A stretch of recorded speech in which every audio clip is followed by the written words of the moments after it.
ဒီနေ့ကအိမ်မှာသားမင်းရောက်ထဲမလို့မြန်မြန်ကျက်ဥကျော်ကိုရီးယားစတိုင်ကျက်ဥကျော်နဲ့ပေါ့နော်ကင်ချီနဲ့နောက်ပြီးတော့ဟိုနေ့ကကျန်တဲ့ဝက်နံရိုးစုပြုံးနဲ့ဒီလက်သားမင်းချက်ပါမယ်ဒီနန်းလေးကကြတော့လေအဲ့ဒီTikTok ကနေတွေ့တာပေါ့နော်သူကကြတော့အဲ့ဒီကိုရီးယားစတိုင်အဲ့လိုမျိုးဒီမြန်မာမှာဆိုလဲကျက်ဥကျော်နဲ့ထမင်းလိုမျိုးပေါ့နော်သူကလည်းကိုရီးယားစတိုင်ကျက်ဥကျော်နဲ့ထမင်းပေါ့နော်အဲ့ဒီနန်းလေးတွေ့ထားတာပြီးလို့ရှိရင်အရင်လဲလွယ်တယ်ပြီးလို့ရှိရင်ချက်ရတာလည်းအရင်လဲမြန်တယ်အားကြောင့်မလို့ဒါလေးလှုပ်ရှားပြနေတာပေါ့နော်အဲ့တော့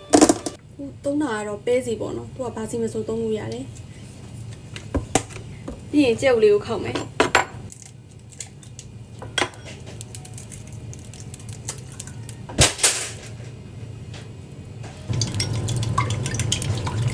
ခောက်ထားလေးကိုထည့်လိုက်မယ်ပေါ့နော်ဗိုက်စာနေရတော့မရတော့ခဏကြက်ဥရရင်သမီးပူပူလေးကိုထည့်ပြီးတော့မှနေပါမယ်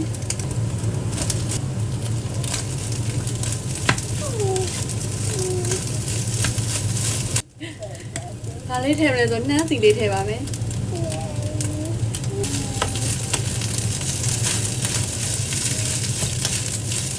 ဒီပဲငှက်များလေးနည်းနည်းထည့်မယ်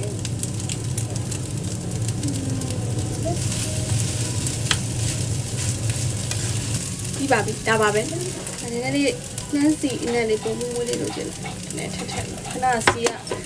ကျုံကြော်တဲ့စီက6သွားတယ်ဒီမှာအပေါ်ကနေပြီးနှမ်းစီလေးစမ်းလို့ရှိရင်လည်းရတယ်โอเคရပါပြီဝက်နံရိုးနဲ့မုံလောက်ချက်ထားတဲ့ဟင်း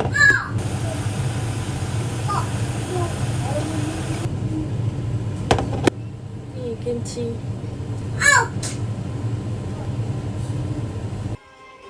นี่กิมจิရဲ့ဟင်းရဲ့ဆရာမကြီးရတယ်သူ့ရဲ့သမင်းနဲ့ဟင်းနဲ့ခုံနဲ့စားမယ်သေးစားမယ်